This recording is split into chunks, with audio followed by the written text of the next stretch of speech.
para Sai Bhakta yang saya kasih, Om Sai Ram. Nah, kami diminta oleh panitia untuk sekali lagi bercerita tentang manusia dengan badan-badannya, dan selanjutnya nanti kita teruskan sampai kepada teori meditasi sesuai dengan ajaran Sri Satya Sai Baba. Kami mohon Anda memperhatikan agar bisa mengerti apa yang disampaikan oleh pembicara. Kita dari mulai anak-anak sudah diajarkan oleh orang tua bahwa badan jasmani ini adalah kita. Kita diberi nama dan kita kemudian mengerti rupa ini adalah kita. Badan jasmani ini lahir, menjadi besar, kemudian menjadi dewasa, kemudian tua, sakit tua, dan meninggal. Nanti kita akan ceritakan meninggal itu apa sih, siapa yang meninggal, apakah yang meninggal itu kita yang bisa ngerti ini, apa cuma badan jasmani saja yang meninggal. Semua akan kita jelaskan dengan jelas pelan-pelan agar kita mulai bisa memikirkan bahwa badan jasmani kita itu banyak, badan-badan kita itu banyak. Nanti badan itu mati satu persatu dan kita tidak bisa mati, ya. Kita lahir kembali dan lahir kembali. Kalau dari sekte agama Buddha yang dianut di sini, yaitu sekte Amitabha, sekte Sukawati, maka mereka yang berbuat baik kemudian setelah meninggal akan memasuki alam surga Sukawati, Keloksikai, dan satu tempat yang sangat menyenangkan. Di sana tidak ada lagi orang yang memusuhi atau yang kita tidak senangi, semua sangat menyenangkan. Manusia itu punya banyak badan, itu berlapis-lapis, ya, badannya berlapis-lapis. Badan jasmani ini yang ini dari bapak dan ibu. Lapisan kira-kira 1 inci dari badan jasmani itu disebut badan double atau badan etrik. Bentuknya serupa dengan badan jasmani.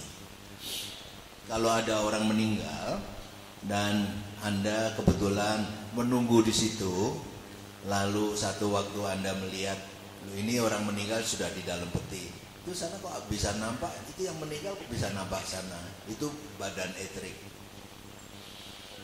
Mengenai hal-hal begitu kita nggak boleh takut, ya.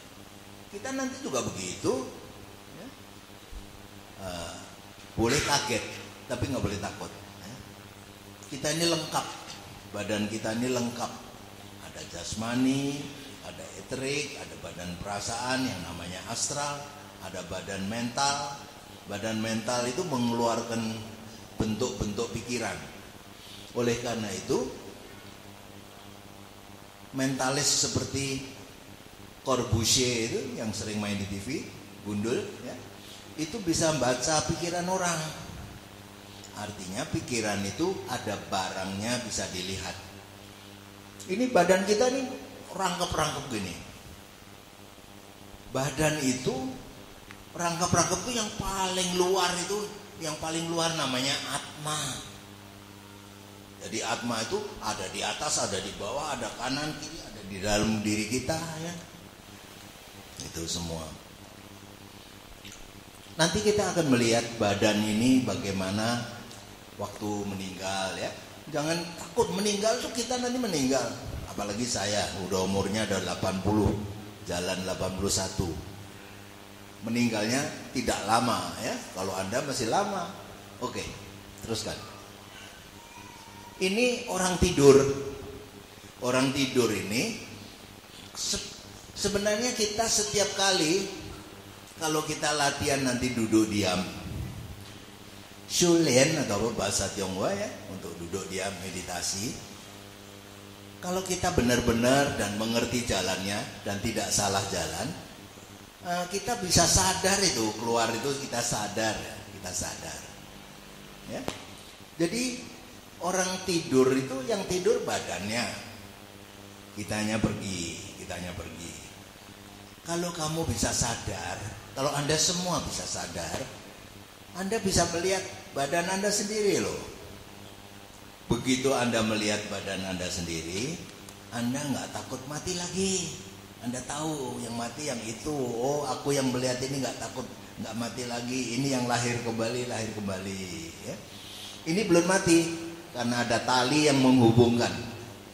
Tali itu dalam bahasa Sanskrit disebut Sutratman.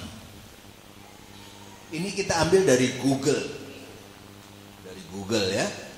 Nah, di Google itu ada banyak orang tidur, orang ini, tapi ada banyak yang salah. Ini benar, yang ini benar. Teruskan. Badan karana atau causal body dari manusia biasa. Artinya kita ini manusia biasa.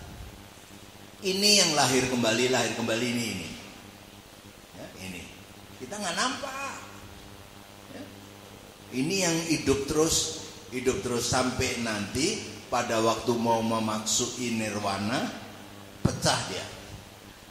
Pecah, hilang.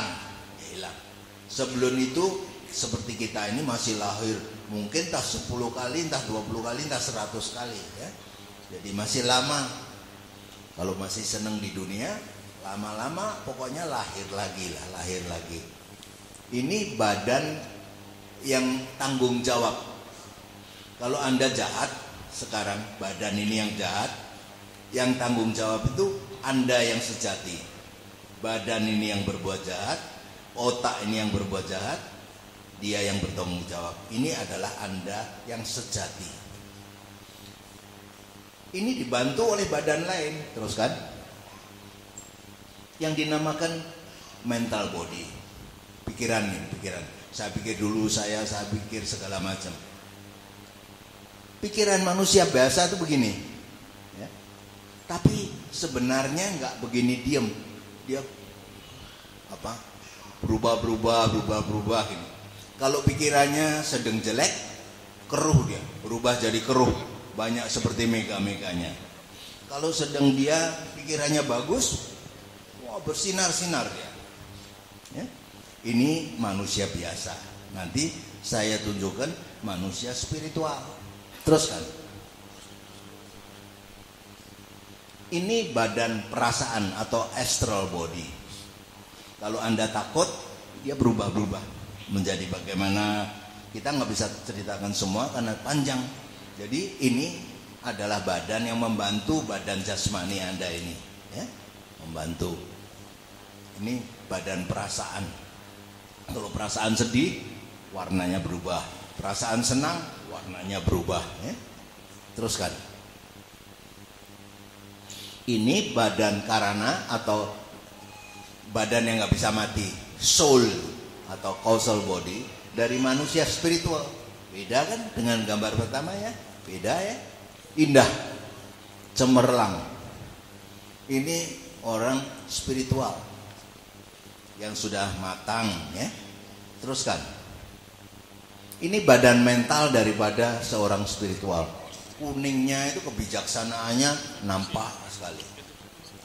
Kalau kelak Anda menjadi seorang clairvoyant, artinya bisa melihat dengan mata batin, Anda bisa lihat, ini clairvoyant, oh ini sedang, ini bagaimana gitu ya, bisa dilihat. Walaupun orang itu ngomongnya lain, Anda bisa lihat. Teruskan. Ini badan astral atau badan perasaan dari manusia spiritual. Teruskan. Ini badan karana atau causal body dari seorang arahat, lohan. Ini jauh, enggak, ini kan digambar jadinya kecil. Ini orangnya di sana nampak kecil. Ini sebenarnya jauh, bisa 1 kilometer. Ini sinarnya itu bisa 1 kilometer. Lah kalau kayak Baba itu avatar, wah bisa sampai di mana-mana dan luar biasa sinarnya. Ada seorang profesor dari Taiwan. Dia belajar dari gurunya melihat orang yang sebenarnya, melihat ini, causal body. Jadi dia kepingin lihat itu badan karana dari Sai Baba itu kayak apa. Dia banyak baca buku, ini orang suci. Dia mau lihat sampai di mana sih sucinya. Jadi dia mau lihat. Dia bisa lihat matahari dengan biasa gini nggak apa-apa.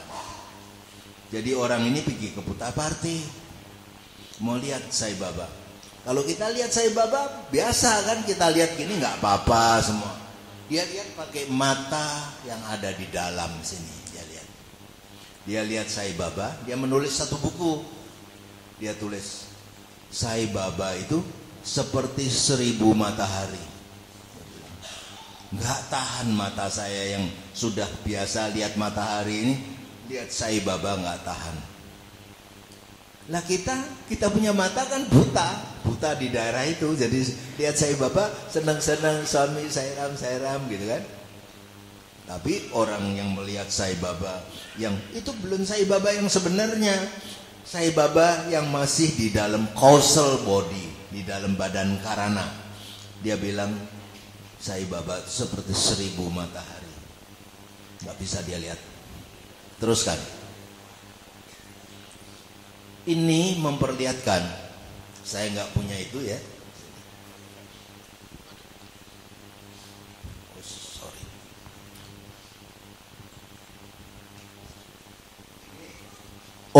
Orang biasa ya.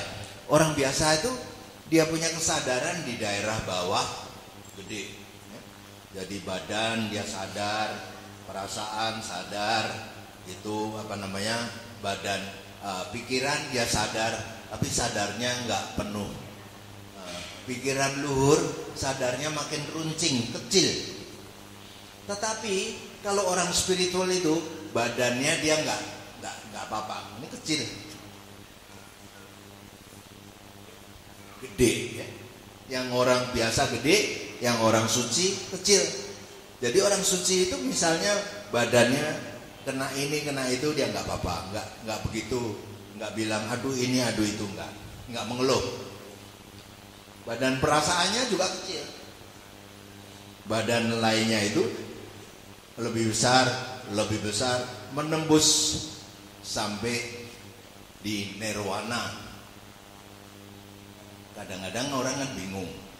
Namanya di sini nggak bingung. Nirwanic atau atmic plane sama. Jadi kalau orang Buddhis sebut nirwanic plane atau nirwana. Kalau orang Hindu sebut atmic plane atau atma. Barangnya sama. Pisang sama xiangjiao. Pisang sama banana. Barangnya sama, namanya lain. Ini manusia itu kayak begitu, beda-beda. Teruskan. Ini menceritakan panjang lebar. Saya kira ini tidak usah saya ceritakan. Yuk gambarkan yang lain lagi.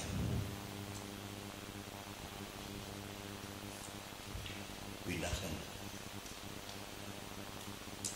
Jadi Anda mulai mengerti badan manusia ini macam-macam. Ini kali Anda lahir sebagai wanita, lain kali belum tentu jadi wanita, bisa jadi laki-laki.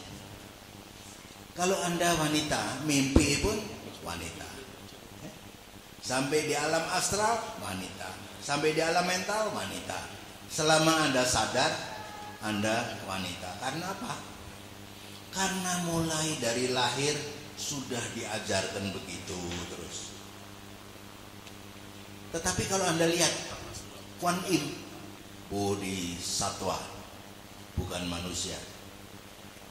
Kuan Yin nggak kayak orang perempuan lain. You lihat Kuan Yin, sininya terbuka, dadanya terbuka, nggak seperti wanita. Mukanya wanita, badannya nggak seperti wanita, tapi bukan seperti wanita biasa. Itu menandakan bahwa bodhisatwa itu tidak punya gender.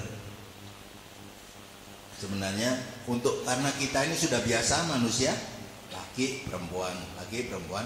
Jadi bodhisattva itu memperlihatkan diri sebagai wanita supaya bisa disayang.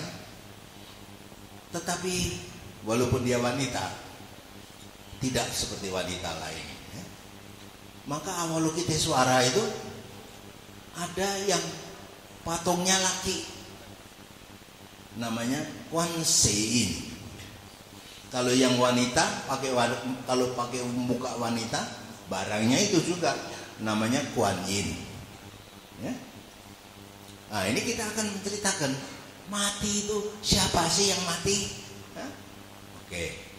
Dulu waktu lahir nggak takut kan? Waktu mati juga nggak takut karena sama proses kehidupan. Terus kan? Ini Baba, apa yang Baba bilang? Siapa lahir pasti mati. Jadi kita semua lahir, kita nanti semua mati. Jadi jangan takut. Apa Baba bilang? Berusahalah dalam hidup ini agar Anda tidak lahir kembali. Bagaimana caranya? Berbuat baik. Ibu Bongli gue tadi ditanyakan, yuk nanti lahir kembali lah sama Pak Denis. Gak mau, aku mau jadi hucok. Gak mau lahir ya, gak mau, karena tahu di sana lebih baik. Rasa sudah memberi itu, gak mau dia. Oleh karena itu dia nolong banyak binatang. Itu jalannya, bukan saya mau tapi perbuatannya buruk, gak bisa. Manusia ini kadang-kadang gak dapat kenapa? Hari-hari berbuatnya jelek, doanya minta yang baik. Hari-hari tanam lalang, berdoa minta beras Arias, minta beras yang enak, nggak bisa. Berbuat mesti baik. Sini sudah ada contohnya, Anda tinggal nyontoh lagi. Tadi nyontoh rambutnya sudah cocok tadi, ya, udah cocok. Jadi Anda contoh aja udah, ikuti aja contoh, teruskan. Nah ini dalam kehidupan lahiriah orang akan menghadapi 3 hal. Ini yang bilang Buddha ya. Buddha yang bilang. Ini kan banyak Buddhis. Buddha yang bilang. Buddha bilang, kau akan menghadapi usia tua, akan menghadapi sakit tua, dan akan menghadapi mati. Kalau Anda nanti latihan duduk diam, orang bilang meditasi itu nanti, kalau Anda benar-benar dan jalannya benar, Anda bisa menyadari hal-hal yang mungkin Anda sekarang belum sadari. Itu gambarnya, tengok. Kecil, gede, tua, sakit, mati. Ya. Itu yang bilang Buddha, you mesti begitu. Jadi kalau seorang Buddhis nggak boleh takut. Teruskan. Ini orang kalau mau, ini belum mati dia, sudah nggak bisa jalan, ya. Sudah tiduran nggak bisa duduk, tapi badannya masih bagus, masih anget. Teruskan. Orang kalau mati itu kakinya dingin dulu, kakinya dingin, tangannya dingin. Ini yang bilang dokter. Kita cuma gambar-gambar gitu saja ya. Jadi kakinya dingin, tangannya dingin. Teruskan. Lambat laun yang panas itu cuma di tengah-tengah hati ini dan di kepala. Ini orang begini masih sadar. Dia masih bisa. Kalau Anda bicara apa? Kalau dia sudah nggak bisa bicara, dia masih bisa neteskan air mata, anggut, mesem, ketawa, masih bisa ya. Oke, teruskan.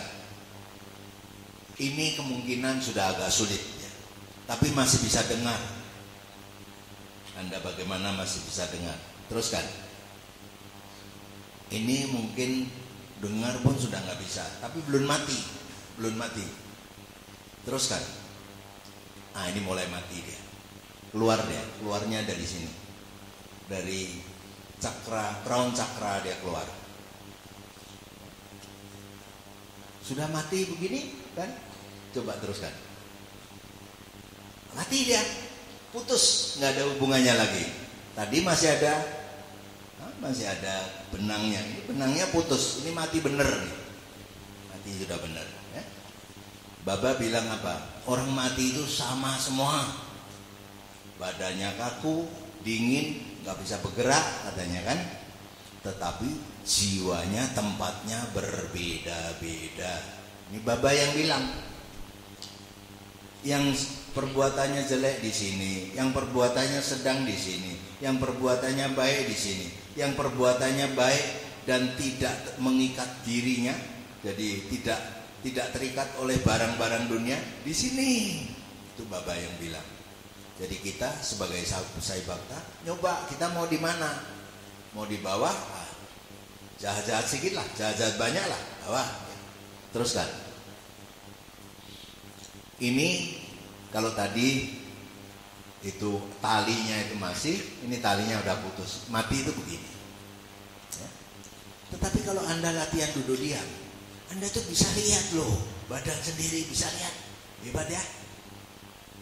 Begitu Anda nanti sudah bisa lihat, Anda nggak takut mati lagi. Nah itu yang mati, yang lihat itu nggak mati. Teruskan. Habis ganti dulu.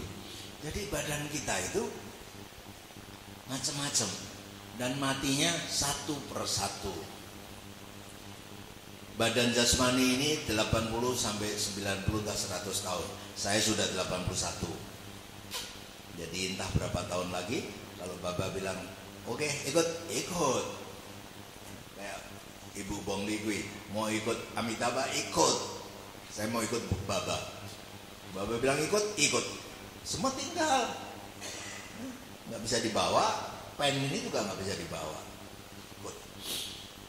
Baba kalau nanti Baba bilang oke, sana, sini kan. Dia lebih tahu dari kita. Jadi Anda sekarang sudah tahu badan kita banyak dan nggak boleh takut sama mati ya, nggak boleh takut. Semua orang mati, kan aneh. Dulunya Bapak masih hidup, kita di kamar cerita-cerita sama Bapak. Bapak sakit, kita tungguin Bapak begini begitu minta ini kita ladenin. Waktu Bapak mati, kita takut masuk kamarnya, ya kan? Kenapa? Kan aneh kali ya. Itu namanya kepercayaan yang aneh. Mesti kita tinggalkan. Kalau yang Buddha bilang Buco ada di situ, kan udah. Meditasi ini sekarang kan aneh. Sampai salon-salon kecantikan itu berbicara tentang meditasi. Katanya meditasi itu bisa menghaluskan kulit. Ya, bisa menghaluskan kulit segala macam. Pokoknya ngetren, kata meditasi itu begitu ngetren sehingga apa-apa meditasi. Oke. Kalau kita meditasi itu sebenarnya apa yang terjadi? Teruskan. Apabila engkau masih merasa sedang bermeditasi, engkau belum bermeditasi. Jadi meditasi itu satu proses yang panjang dan gak gampang, tetapi mesti dimulai. Baba bilang apa? Jadi kalau kita bilang saya tadi sudah duduk 1 jam loh meditasi, itu belum meditasi. Meditasi nanti lain, prosesnya lain. Ya? Ini cerita-cerita gampang supaya Anda tahu dan jangan salah buang-buang waktu meditasi yang salah. Baba itu tengok bilang, apabila engkau masih merasa sedang bermeditasi, engkau belum bermeditasi. Jadi kita mesti mau diam. Bapak ajarkan bukan meditasi, bukan, dia ajarkan duduk diam. Karena kalau meditasi itu nggak tahu, otak ini mencari meditasi, jadi nggak bisa tenang, mencari terus. Tetapi kalau duduk diam, otak ini tahu, duduk tahu, diam tahu sebagian. Jangan ngomong diam, tahu. Tapi diamnya badan gerak-gerak gini kadang-kadang nggak sadar. Kadang gatal sana, taruh dulu. Jadi kita ini nggak diam-diam.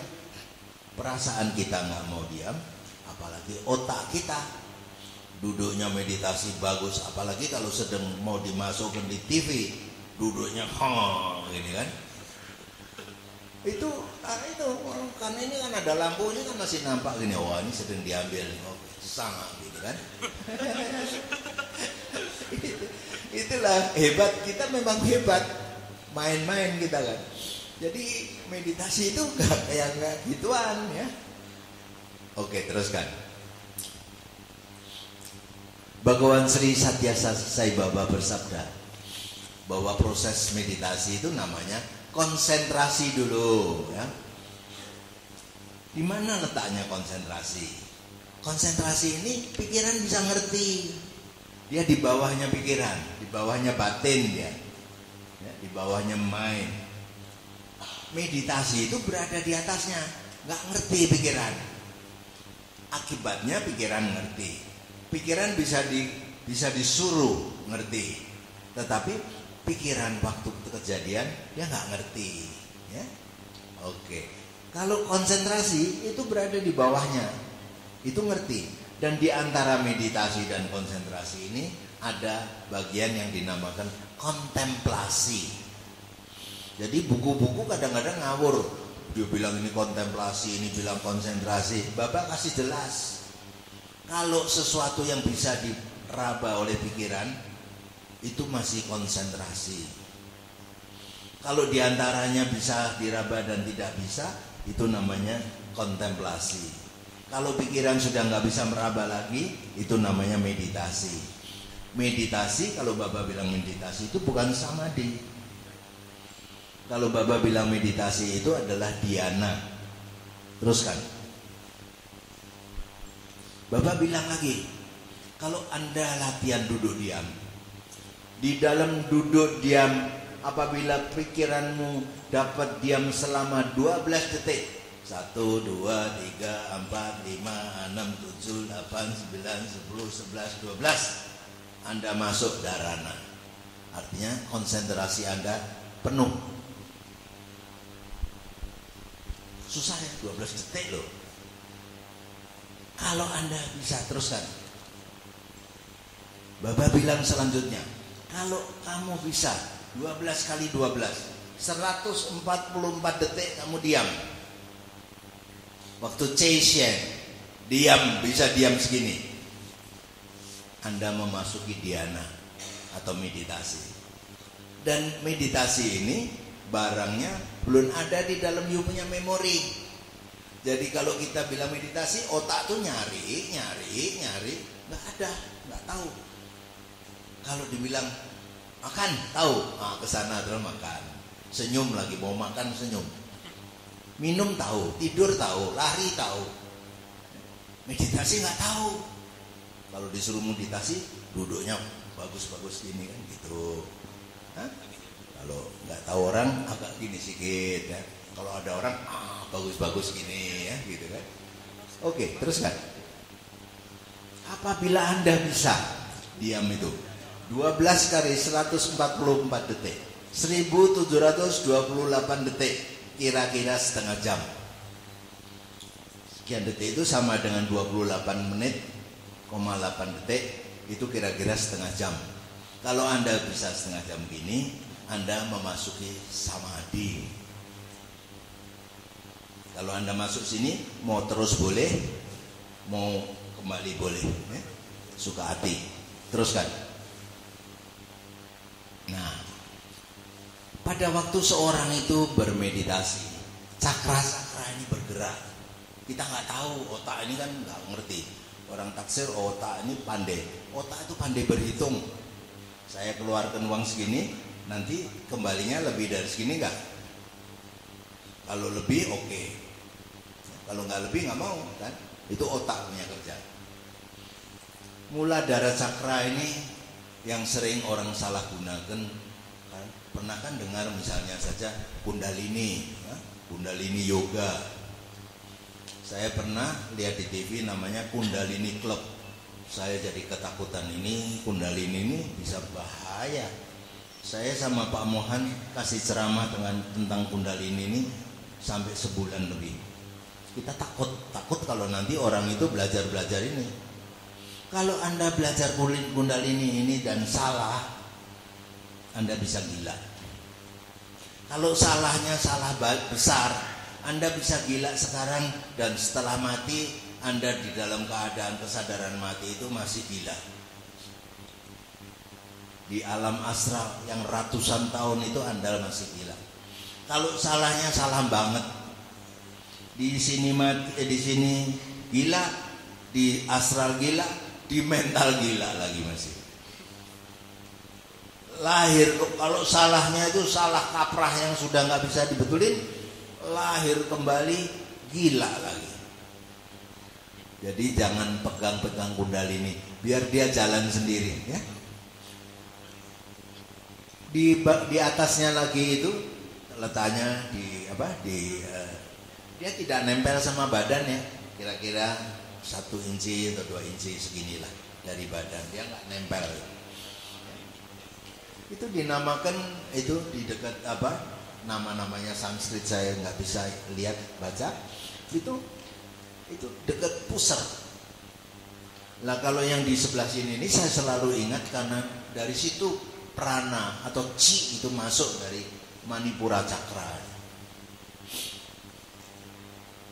Jadi kalau orang yang sehat itu Manipura Cakranya itu gini terus, ngisep chi terus, ambil dia chi. Chi itu banyak kalau di pagi hari waktu matahari terbit. Kalau malam hari chi sedikit. Kalau Anda mau lihat prana atau chi, Anda pagi hari lihat. Lihat, jangan lihat sesuatu, tapi lihat dengan mata yang rileks gitu. Nanti Anda lihat ada seperti apa yang klik gitu, kayak barang kecil-kecil yang lompat-lompat gitu. Pernah nggak lihat? Ada yang pernah lihat nggak? Nanti coba lihat. Jangan lihat matahari, lihat di tempat biasa gitu yang ada teduhnya. Lihat trik. Nah, kalau Anda bisa lihat itu, tandanya Anda punya bakat untuk melihat yang lebih halus lagi. Itu Anahata Cakra itu di hati. Bisa lihat orang susah dan merasa susahnya orang itu. Bisa lihat orang senang dan ikut rasa senang itu. Ibu Bongliku ini lihat susahnya binatang mau dipotong, dia beli itu. Kalau Anda mau ikut beli 1 ayam, uangnya kasih Ibu Bong. Ayam mau dipotong, jangan ayam kita di rumah nggak ada ayam goreng, beli ayam, jangan. Ya. Itu di situ, di hati. Itu yang namanya Visuddhi Cakra atau di cakra yang ada di sini itu. Kalau itu nanti sudah kerja, Anda bisa dengar macam-macam. Anda diam gini, bisa dengar lagu-lagu bagus-bagus, bukan lagu rock ya, lagu bagus-bagus seperti lagu Lemking ya, bagus-bagus. Kalau cakra yang di sini udah mulai gerak, Anda bisa lihat yang yang orang lain nggak bisa lihat. Bisa lihat barang-barang kehidupan daripada makhluk-makhluk yang nggak punya badan jasmani. Orang Indonesia namakan peri, ada yang namanya angel, macam-macam ya. Sukong kita seringkali lihat gituan itu. Satu kali saya tanya, Kong, ngapain sih di sini? Gatal nih banyak nyamuknya. Dia bilang di sini banyak peri. Enggak, kalau mau cari ini pohon ini kan ada pohon itu dia pergi ke saya punya kebun. Jadi di belakang tuh ada hutan. Malam-malam masa hutan pula. Udahlah pasang lilin di kebun kelapa sawit aja sama kok. Dia bilang enggak, peri nggak mau di kebun kelapa sawit. Kenapa nggak mau? Saya tanyakan. Orang banyak di situ, auranya orang merusak. Peri nggak mau datang. Hutan nggak ada orang datang, dia ada. Jadi dia ke hutan. Artinya Sukong ininya sudah terbuka, ininya sudah terbuka. Teruskan. Nah ini adalah Muladhara Cakra yang ada di dekat kemaluan, tapi tidak nempel di daging dia di luarnya. Teruskan. Ini yang dinamakan apa itu? Swadhisthana Cakra. Ini yang ada di navel, ada di pusat. Ini yang melihat namanya Bishop Leadbeater, seorang Katolik. Oleh orang-orang anak buahnya dinamakan Swami Leadbeater. Teruskan. Ini adalah Manipura Cakra, di mana masuk prana yang memberikan kita tenaga. Teruskan. Ini adalah Anahata Cakra yang bisa membuat kita punya hati tergerak dan kasihan dengan penderitaan orang lain. Ya, teruskan. Ini adalah Wisuda Cakra yang ada di tenggorokan. Kalau ini sudah bergerak, kita bisa mendengarkan yang orang lain nggak bisa. Teruskan. Ini Ajna Cakra. Kalau sudah bergerak, kita bisa melihat yang tidak bisa dilihat oleh kebanyakan orang. Ini teruskan. Ini Saharsa Cakra ini. Kalau terbuka, kita sudah mau masuk ke nirwana. Elosika sudah dilewatin nanti. Tapi untuk terbukanya ini susah. Ya. Oke, teruskan. Main atau batin. Main ini kadang-kadang di satu buku dimaksudkan begini, ya, batin itu. Ini. Ada orang resi tertentu yang menyebut main ini adalah, kalau Baba menyebutkan over mind, dia sebut main. Sedangkan kalau Baba bilang main itu adalah batin manusia bumi ini. Ya. Artinya ordinary mind itu Baba sebut mind. Ya. Teruskan. Habis. Oke. Oke. Nah, ini bentuk-bentuk pikiran ini untuk Anda tahu. Jangan berpikiran busuk, jangan berpikiran jelek, merusak keadaan. Saya sering sarankan di center-center, kalau habis bajan keluar dari center, bersihkan, tutup pintu, kita bicara di luar. Jangan bicara di sini, apalagi kalau gosip.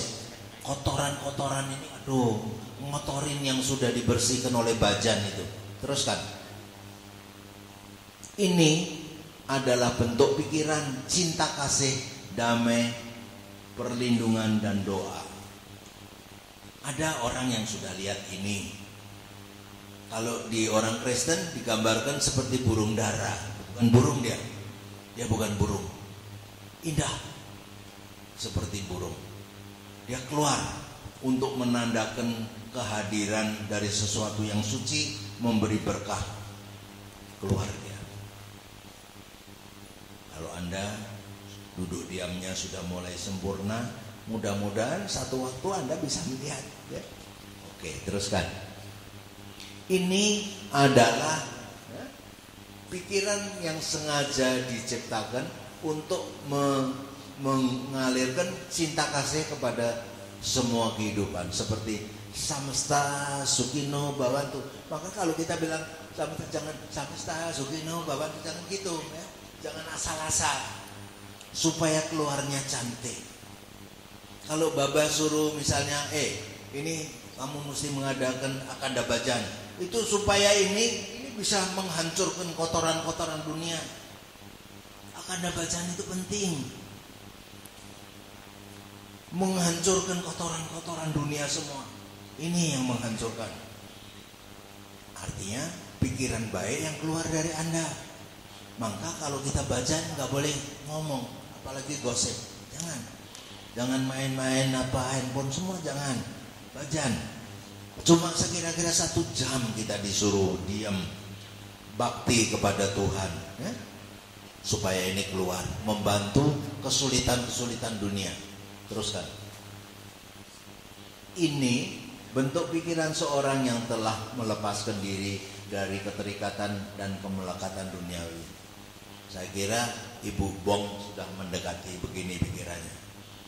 Orang yang sudah mendekati begini, kalau dikasih persoalan-persoalan, ayo janganlah, udahlah, kamu aja lah. Ini karena dia tentram hati, pikirannya tentram, nggak ada digoda apa-apa. Cantiknya begitu. Makanya itu hati harus dijaga supaya baik. Ya? Makanya ada Simking. Simking, Anda tahu Simking? Kalau nggak tahu, yuk ke Amitabha sana. Sana sering kali dibaca Simking. Ya? Kalau anda seorang Buddhis, ya, Simkeng, jangan khawatir, Baba nggak marah, senang malah. Ya. Tapi kalau lantun Simkeng yang benar, jangan asal-asal. Teruskan. Nah ini orang yang bakti, makanya tempat kebaktian itu nggak boleh dibuat ngomong-ngomong, nggak boleh buat cerewet-cerewetan gitu, nggak boleh. Pikiran bakti dari seorang bakta yang menuju Tuhan itu cantiknya kayak begitu. Anda akan melihat bagaimana Tuhan membalas bakti ini. Teruskan. Bakti itu, kalau Baba bilang kalau kamu berbuat 1, aku buat kasih tambah 10. Tengok tuh, lebih dari 10. Bakti itu, orang bakti itu gak bisa dicelakai. Yang dari atas segitu banyaknya itu melindungi dia. Lindungi loh. Jadi kalau ada orang sembahyang bakti itu benar-benar, bukan bakti itu yang benar, yang kalau sembahyang sampai ini, bukan.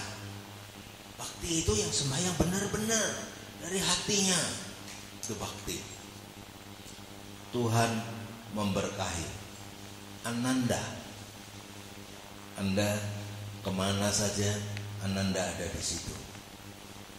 Teruskan. Ini adalah bentuk perkara yang keluar dari seorang yang lagi marah besar. Jadi jangan marah-marah di sini, jangan. Apalagi marah, aku nggak senang sama itulah, itu jadi pimpinan kok beginilah, pimpinan muda-mudi kok begitulah, bla bla bla bla. Anak muda sering begitu kan? Nah, keluarga gini. Dan ini tajam. Seperti pisau, ke kanan, ke kiri, kemana-mana, hantam-hantam terus. Kita nggak rasa kita menghantam kawan kita yang ada di sebelah, nggak rasa. Jahat ini, nggak boleh. Teruskan. Ini pikirannya orang yang jahat, mau membunuh orang.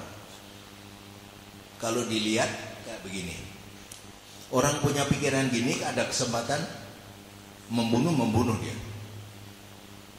Jadi jangan dekat-dekat orang yang begini, jauhi dia. Dekat yang seperti bunga tadi, yang biru tadi. Teruskan. Ini orang yang jealous, jealous, setengah-setengah marah, keluar gini, tajam-tajam, lompat, dal kemana-mana, jahat. Teruskan.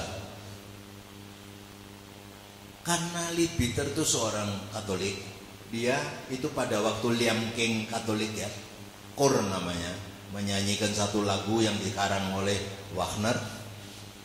Cantiknya kayak begitu yang keluar. Saya tadi pagi mengikuti Liam King di Amitabha sana sama Pak Mohan. Saya terkesan sekali. Karena apa? Karena sesungguhnya ada di situ. Dulu waktu saya umur kira-kira 27, pertama kali saya dengar Liam King, saya nangis. Gak ngerti maksudnya, tapi saya menangis. Hati ini ngerti lagu-lagu itu sudah mulai zaman dahulu, dia ngerti itu. Maka dia menangis.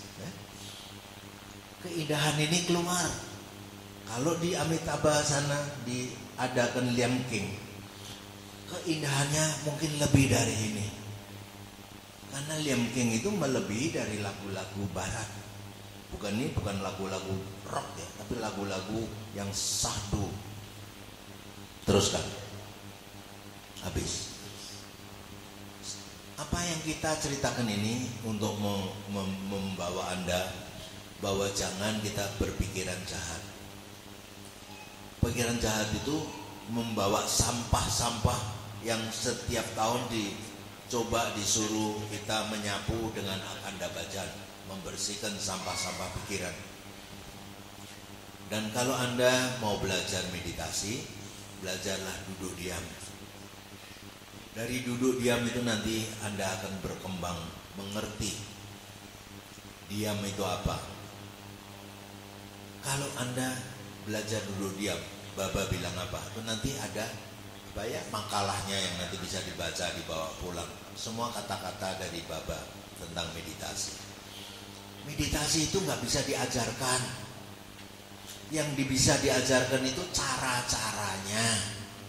Bagaimana Anda duduk, ya, bagaimana Anda mesti jangan sampai kakinya atau badannya tersentuh tanah. Ini bagus dikasih tapet ambal, ini bagus.